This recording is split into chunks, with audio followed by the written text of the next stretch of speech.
अगर आप राजस्थान पटवार इंग्लिश के मॉडल पेपर्स कम से कम टाइम में ख़त्म करना चाहते हैं तो मॉडल पेपर्स की सीरीज़ आपके लिए बहुत हेल्पफुल रहेगी। मॉडल पेपर्स की सीरीज़ में हमने 7 पेपर डिस्कस कर लिए। आज हम 8वां पेपर डिस्कस करेंगे।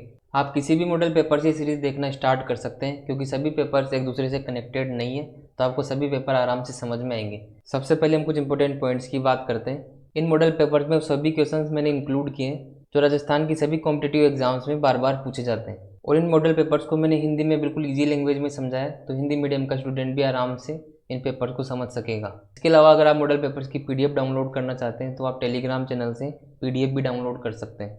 और अगर इंग्लिश वोकेब की बात करें तो वोकेबलरी के कुछ क्वेश्चन आपके एग्जाम में पूछे जाएंगे, तो वोकेब को मैंने बिल्कुल इजी तरीके से समझाया। इसके अलावा इडियम्स एंड फ्रेजेस को भी हमने ट्रिक्स के साथ एक्सप्लेन किया। अगर आप आपके एग्जाम से पहले पेपर सोल्व करके जाते हैं तो आप निश्चित ही राजस्थान पटवार के इंग्लिश के 11 में से 11 क्वेश्चन आराम से सोल्व कर देंगे। तो स्टार्ट करते हैं आज का पेपर। तो फर्स्ट क्वेश्चन में ग्रामेटिकल एरर फाइंड आउट करना है, तो सेंटेंस देखते हैं। It is not advisable to take heavy luggages while on a journey. सबसे पहले सेंटेंस का एरर देखते हैं कि कहाँ पर गलती है। तो आपको ध्यान रखना है कि कोई भी अनकाउंटेबल नाउन अगर होगा तो उसका प्लूरल फॉर्म नहीं होता, और लगेज एक अनकाउंटेबल नाउन होता है, मतलब अगणनीय संज्ञा होता है। तो अनकाउंटेबल नाउन्स की प्लूरल फॉर्म हमेशा गलत होती है, तो लगेज की प्लूरल फॉर्म नहीं बनेगी, यहाँ पर सिर्फ आएगा लगेज।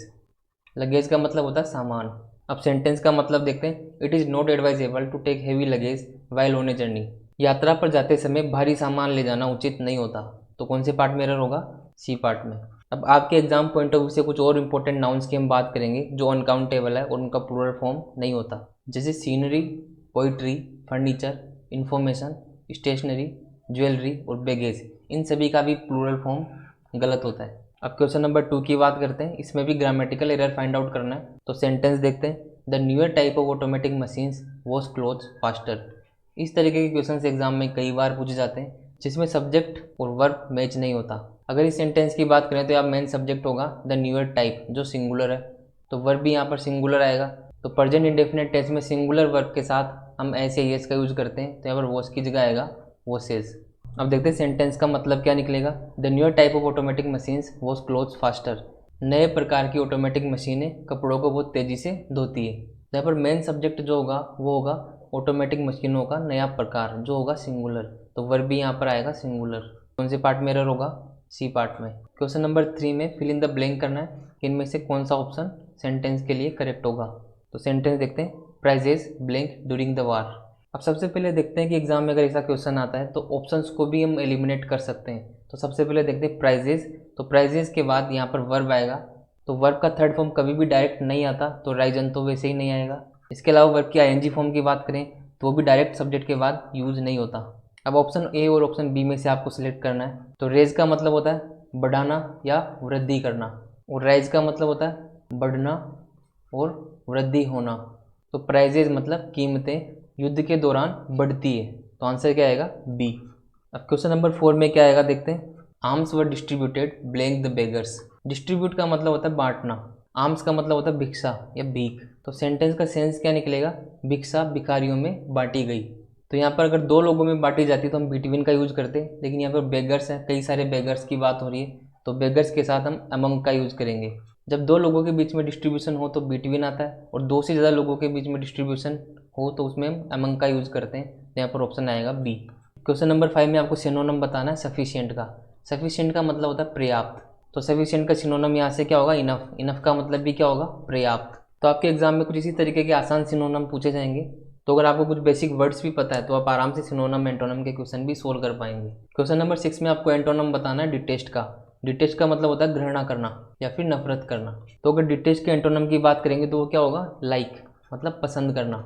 और अगर सिनोनिम पूछता तो हम क्या करते हैं? डिसलाइक। डिसलाइक का मतलब भी क्या होता है? घृणा करना। क्वेश्चन नंबर 7 में आपको दिए गए इडियम का मतलब बताना है पार्ट एंड पार्सल। तो इडियम्स को याद करने के लिए हम कुछ टेक्निक्स का भी यूज करते हैं, जिसे हम डायरेक्ट मीनिंग से उसका non literal meaning find out कर लेते हैं। तो सबसे पहले देखते हैं पार्ट एंड पार्सल का मतलब क्या होता है। इसेंशियल एलिमेंट, ऑप्शन आएगा डी। इसेंशियल एलिमेंट क्या होता है? जरूरी चीज़।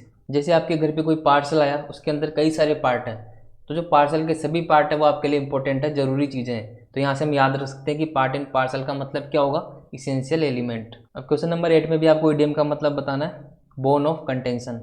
कंटेंशन का मतलब होता है झगड़ा, और बोन क्या होता है? हड्डी। तो इसका अगर डायरेक्ट मीनिंग देखें तो वो क्या निकल रहा है? झगड़े की हड्डी। अब जैसे दो कुत्तों के बीच में एक ही हड्डी है तो वो हड्डी उनकी लड़ाई का कारण है। तो बोन ऑफ कंटेंशन का मतलब क्या निकलेगा? A matter of dispute. Option A. Matter मतलब मुद्दा, किसका? डिस्प्यूट का। डिस्प्यूट का मतलब भी क्या होता है?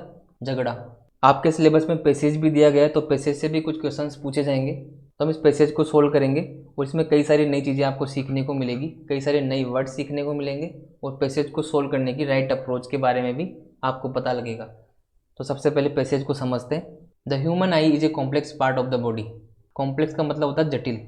मनुष्य की आंख शरीर का एक जटिल हिस्सा होती है। That is use for seeing, जो देखने के काम आती है। Eyes enable people to perform daily task. आंखें व्यक्ति को दैनिक कार्य करने के सक्षम बनाती है। इनेबल मतलब सक्षम बनाना। And to learn about the world that surrounds them, और चारों ओर के संसार के बारे में सीखने में भी मदद करती है। सराउंड का मतलब होता है चारों ओर। साइट और vision is a rapidly occurring process. हमारी दृष्टि एक तेजी से होने वाली प्रोसेस होती है। रैपिडली मतलब तेजी से। That involves continuous interaction between the I, nervous system and the brain. जिसके अंदर एक कंटिन्यूस लगातार इंटरेक्शन होता है किस किस के बीच में? आंखों के बीच में, नर्वस सिस्टम मतलब तंत्रिका तंत्र के बीच में, और हमारे ब्रेन के बीच में। When someone looks at an object, जब कोई किसी वस्तु की तरफ देखता है, what he really sees is the light reflected from the object. जो वो वास्तव में देखता है वो एक लाइट होती है जो रिफ्लेक्ट या परावर्तित होकर आती है किसी चीज़ से टकराकर। The reflected light Passage through the lens and falls on the retina of the I. Reflected या परावर्तित जो लाइट होती है, जो प्रकाश होता है, जो हमारे लेंस से होकर गुजरता है और आँख के रेटिना पर पड़ता है। तो इस पैसेज के अंदर आँख के बारे में बात हो रही है कि हमारी आँखें कैसे परफॉर्म करती है। अब सेकंड पैराग्राफ की बात करते हैं। It is wonderful that human eyes blink on average of once every 6 seconds, कि हमारी आँख 6 सेकंड में एक बार झपकती है। ब्लिंक मतलब झपकना। This washes the eye with the salty secretion from the tear or lacrimal glands. तो आंखों के झपकने से सेक्रेशन मतलब स्त्राव होता है किसका? आंसुओं का, जो लेक्रेमल ग्लैंड से निकलते हैं, जो हमारी आंख को साफ कर देते हैं। Each tear gland is about the size and shape of an almond. प्रत्येक अश्रु ग्रंथि, टीयर मतलब आंसू और ग्लैंड मतलब ग्रंथि, जो लगभग एक बादाम के आकार के शेप के बराबर होती है। आलमंड मतलब क्या होता है? बादाम। These glands are situated behind the upper eyelid at the corner of the eye. ये ग्रंथियाँ कहाँ पर स्थित होती है? अपर आईलिड, ऊपरी पलक के पीछे। तो क्वेश्चन नंबर 9 की बात करते हैं। What do we see when we look at an object. जब हम किसी वस्तु की तरफ देखते हैं तो हम रियल में क्या देखते हैं? तो पैसेज में हमने देखा था कि जब हम किसी ऑब्जेक्ट की तरफ देखते हैं तो वहाँ से लाइट रिफ्लेक्ट होकर हमारी आंखों में आती है। तो जो एक्चुअल में हम देखते हैं वो लाइट होती है जो रिफ्लेक्ट होकर आती है किसी ऑब्जेक्ट से टकराकर। तो आंसर क्या होगा? B, the light reflected from the object. अब क्वेश्चन नंबर 10 की बात करते हैं। The average rate of blinking of an eye is. हमारी आँख के झपकने की एक औसत दर क्या होती है? तो पैसेज में हमने ये भी देखा था कि हमारी आंखें 6 सेकंड में एक बार झपकती है। तो आंसर क्या होगा? Once every 6 seconds. अब क्वेश्चन नंबर 11 की बात करते हैं। Tear glands are situated. अश्रु ग्रंथियाँ कहाँ पर स्थित होती है? तो पैसेज की लास्ट लाइन में इसकी बात हुई थी कि अश्रु ग्रंथियाँ कहाँ पर स्थित होती है? Behind the upper eyelid at the corner of the I. Option क्या होगा? बी। तो आज के वीडियो में भी हमने आपके एग्जाम के लिए कुछ इंपॉर्टेंट क्वेश्चंस की बात की। इसी तरीके के और मॉडल पेपर्स हम डिस्कस करेंगे। इन मॉडल पेपर से आपको इंग्लिश ग्रामर के कई सारे रूल्स पता लगेंगे जो आपके एग्जाम के लिए इंपॉर्टेंट है। इसके साथ ही हम सिनोनिम्स, एंटोनिम्स और इडियम्स एंड फ्रेजेस की भी बात करते हैं, जिससे आपकी वोकेब भी तैयार होगी। और हम हर एक पेपर में पैसेज भी सोल्व कर रहे हैं, जिससे आपको पैसेज सोल्व करने का आइडिया भी लगेगा और पैसेज के साथ आपको कई सारे ग्रामर के रूल्स और कई सारे वर्ड्स भी पता लगेंगे। तो अगर आपको वीडियो यूज़फुल लगा हो तो लाइक करें और कमेंट बॉक्स में अपना फीडबैक जरूर दें। और अगर आप इसी तरीके के मॉडल पेपर्स के वीडियो और देखना चाहते हैं तो कमेंट बॉक्स में ज़रूर बताएं। Thank you.